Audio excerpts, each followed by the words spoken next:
never told you when. Ray! Ray! No!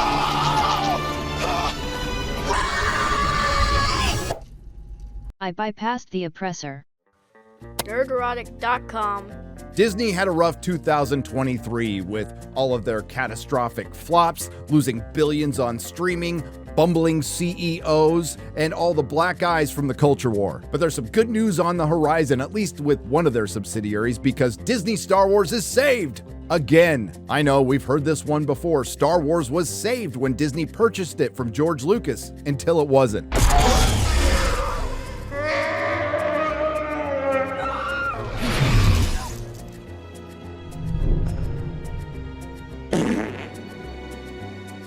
Star Wars was saved at the end of Mandalorian Season 2 with the appearance of Luke Skywalker until they fired Gina Carano, and it wasn't. Star Wars was saved with Obi-Wan Kenobi until it wasn't.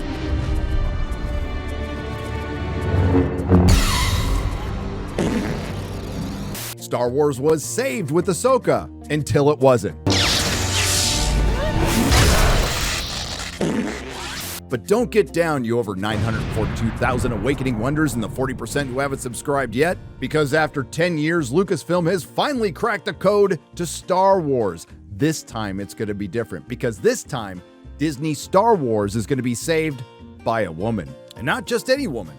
A female activist documentarian. From the Washington Examiner, new female director says it's about time. A woman shapes the Star Wars franchise, and that's an unfortunate picture below that headline. I can hear you now. Hasn't a woman been in charge of Star Wars for over 10 years? Yes. Isn't that woman an activist? Yes. But she's not a female of color activist. Haha, gotcha. And who is this first female of color activist to direct a Star Wars film and shape Star Wars?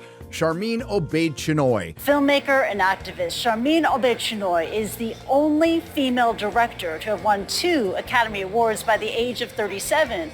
She's also the first woman and the first person of color to direct a Star Wars film. The question is, who cares?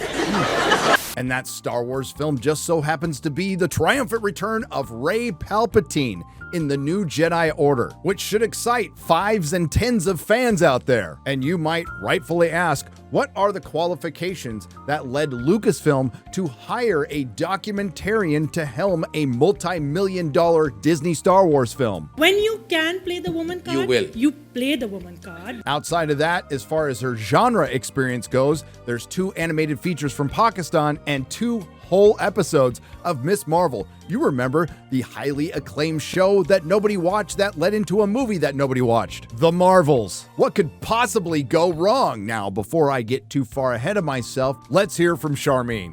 Maybe she is a lifelong Star Wars fan. Maybe she'll break down some lore. Maybe she will talk about specific movies, books, comics, or Disney Plus shows that inspired her. You know, I'm very thrilled about the project because I think what we are about to create is something very special.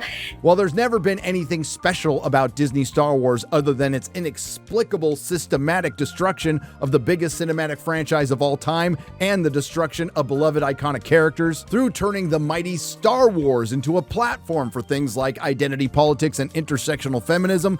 But maybe she breaks the trend. And we're in 2024 now, and I think it's about time that we had a woman come forward to shape the story in a galaxy far, far away. I guess if you don't count Kathleen Kennedy, all the female executives at Lucasfilm, all the women in the Lucasfilm Story Group, Bryce Dallas Howard, who directed episodes of The Mandalorian, and Deborah Chow, who directed episodes of The Mandalorian and the entire series of Obi-Wan, who, along with a lot of men, have shaped Star Wars into a perfect turd, sure, except for Patty Jenkins, so technically Sharmeen Obaid-Chinoy is the first female to potentially direct a Star Wars film since the last one was fired. But still, let's give her a chance. Maybe she'll talk about some specifics about what she likes about the story of Star Wars or a favorite character.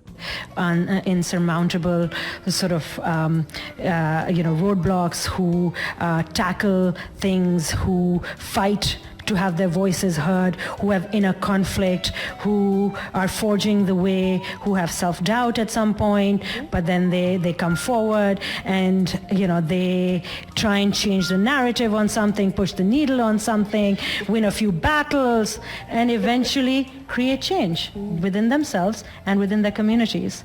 And if you strip Star Wars of everything, that's what Star Wars is all about. No offense, but it sounds like some fucking commie gobbledygook.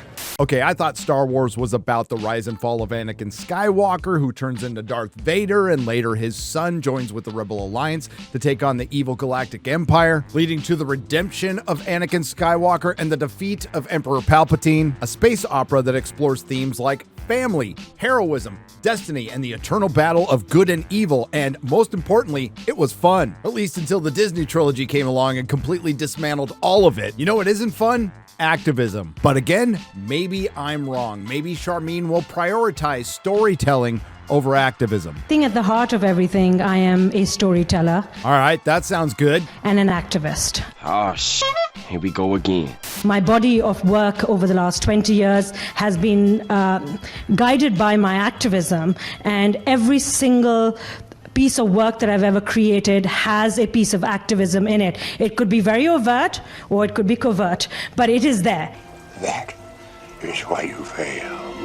Now, I know the corporate shills are out there trying to run with the same old narrative that people have a problem with a woman directing Star Wars, and they even know this. That couldn't be further from the truth. What we have a problem with is an activist running Star Wars. If a dude was saying this stuff, I'd have a problem with it too. And most of this is old news. We knew she was directing the Rey movie. We knew she was an activist. And the only thing that set off the firestorm on the internet over the last few days was this statement on CNN. It's about time that we had a woman come forward to shape the story in a galaxy far, far away. Yes, and it is cringe that she was referring to herself in the third person. And that statement engaged the weaponized autism of the internet, and they started digging up clip after clip, including this one from 8 years ago. What is the balance of activating a force for change, but also trying to permeate that patriarchy, that power structure?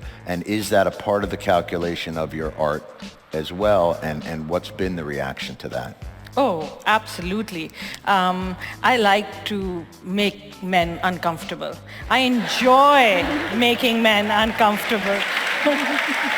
To be fair, in this video featuring 4 women, Meryl Harvey Weinstein as God Streep, Ava Biased Works Both Ways Duvernay, Jon Stewart, and filmmaker and activist Charmeen Obaid-Chinoy, the first woman and the first person of color to direct a Star Wars film, was discussing the documentary she made about very bad things happening to women in certain countries, which is noble. It still doesn't make Charmeen qualified to direct a Star Wars film. If Patty Jenkins wasn't qualified, how in the hell is she? Back when the announcement was originally made of filmmaker and activist Charmeen Obaid-Chinoy, the first woman and the first person of color to direct a Star Wars film. At Star Wars Celebration early last year, most of us just rolled our eyes. Yes, it was the most Kathleen Kennedy of Kathleen Kennedy moves. The woman who destroyed Star Wars brought back the female lead of the trilogy that destroyed Star Wars and hired an activist director to make more crappy Star Wars. But I do not blame filmmaker and activist Charmeen Obaid-Chinoy, the first woman and the first person of color to direct a Star Wars film. She just took a job, and whether she's aware or not, she was not hired to be a director, she was cast to be a director. Also, a bunch of Hollywood executives can do their little virtue signaling circle jerk. And yes, to state the obvious, the Rey New Jedi Order film is going to be a catastrophic flop if it comes out. But how could you say that? The movie's not coming out until 2026. Well, aside from the fact that when my dog's crouching to drop a turd, I know he's gonna drop a turd, and we can just ignore the 10 years of solid data we have from the diminishing returns of Disney Star Wars. Let's just go to another Disney subsidiary, Marvel, with the Marvels, who did something very similar. They hired an inexperienced female of color director that they paraded around. Apparently, they didn't give her enough supervision. Well, The Marvels was shot during COVID. There wasn't as much supervision on the set, so to speak, where we have executives there really looking over what's being done day after day after day. And it turned out to be the biggest flop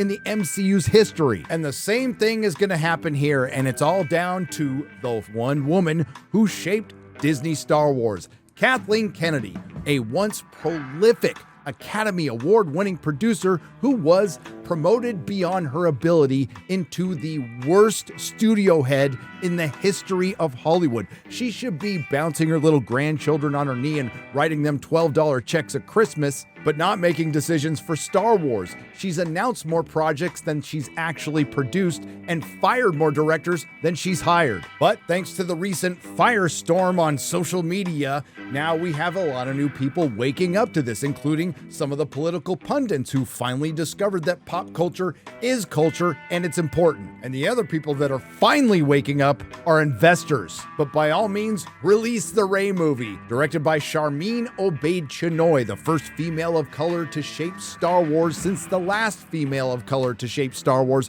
Deborah Chow, with Obi-Wan, but not before the first female of LGBTQ+ to shape Star Wars with The Acolyte. You know, former personal Harvey Weinstein assistant Leslie Headland. But there is a lot of good that's come out of this. Yes, Kathleen Kennedy and her ilk divided fandom for years, but with her commitment to failure, they're bringing us back together. And with the release of the Rey movie, I have to agree with the critical drinker, it will launch 1,000 new YouTube careers. So as Disney Star Wars continues to commit merry suicide against my better judgment and my best interests, I have some unsolicited advice for Disney Star Wars, so listen closely, although I know they won't.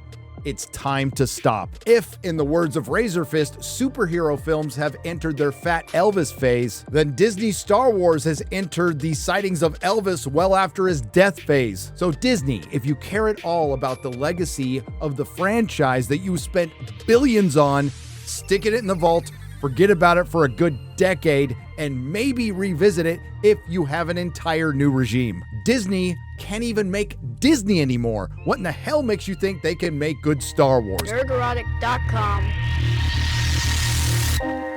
If you like what you heard, please like, share, and subscribe. If you didn't like what you heard, I thank you for listening this long. I'll see you in the next video.